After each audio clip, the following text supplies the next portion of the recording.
പട്ടികജാതി വികസന വകുപ്പ് അംബേദ്കർ ഗ്രാമവികസന പദ്ധതിയിൽ ഉൾപ്പെടുത്തി 1 കോടി രൂപ അനുവദിച്ച താന്യം ഗ്രാമപഞ്ചായത്ത് ബാപ്പുജി നഗറിലെ നിർമ്മാണ പ്രവർത്തന ഉദ്ഘാടനം CC മുകുന്ദൻ MLA നിർവഹിച്ചു.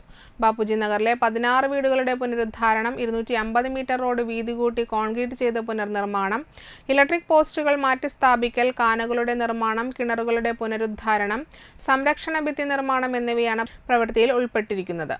ഗ്രാമപഞ്ചായത്ത് പ്രസിഡന്റ് ശുഭ സുരേഷ് അധ്യക്ഷയായി. ജില്ലാ പഞ്ചായത്ത് അംഗങ്ങളായ VN Surjit, Sheena Parayangattil, block panchayat president KK Sasidharan, block panchayat അംഗങ്ങളായ മായ TB, സീന അനിൽകുമാർ, K രാമചന്ദ്രൻ, സീനത്ത്, ഗ്രാമപഞ്ചായത്ത് വൈസ് പ്രസിഡന്റ് OS അഷറഫ്, അംഗങ്ങളായ രഹന പ്രജു, സിജോ പുലിക്കോട്ടിൽ, ഷീജ സദാനന്ദൻ, ആൻഡോ തൊറയൻ, ശ്രീകല സന്തോഷ്, സനിത സജൻ, സതി ജയചന്ദ്രൻ, ബ്ലോക്ക് പട്ടികജാതി വികസന ഓഫീസർ ദിജി MT എന്നിവർ പങ്കെടുത്തു.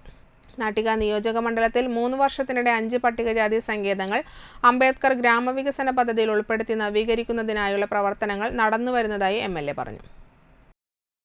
അവരുടെ പഠന സൗകര്യങ്ങൾ മെച്ചപ്പെടുത്തുന്നതിന് അടിസ്ഥാനപ്പെടുത്തിക്കൊണ്ട് ഇപ്പോൾ നമ്മുടെയൊക്കെ മുന്നിന്നും ഇവിടെ ഇരിക്കുന്ന മുതിർന്ന ആൾക്കാരുടെ കാലഘട്ടങ്ങളിലും ഇല്ലാത്ത രീതിയിലാണ് കുട്ടികൾക്ക് അവരുടെ പഠന സൗകര്യം മെച്ചപ്പെടുത്താൻ വേണ്ടിയിട്ടുള്ള രീതിയിലുള്ള പഠന മുറികൾ നമ്മുടെ ഇതിനോട് ബന്ധപ്പെടുത്തിക്കൊണ്ടുള്ള രീതിയിൽ ഉണ്ടാക്കി കൊടുക്കുന്നു. അതിൻ്റെ ഒക്കെ ഭാഗമായിക്കൊണ്ട് ലക്ഷ്യം വെക്കുന്നതെന്ന് പറഞ്ഞാൽ ഇവരെ അങ്ങനെ വേർതിരിച്ച് നിർത്തേണ്ട ആൾക്കാരല്ല, സാമ്പത്തികമായും സാമൂഹികമായും എല്ലാം ഒരുമിച്ച് നിൽക്കേണ്ടവരാണെന്നുള്ള ആ ചേർത്ത് പിടിച്ചലിൻ്റെ അടിസ്ഥാനത്തിലാണ് ഇത്തരം പ്രവർത്തനങ്ങൾ നടക്കുന്നത്.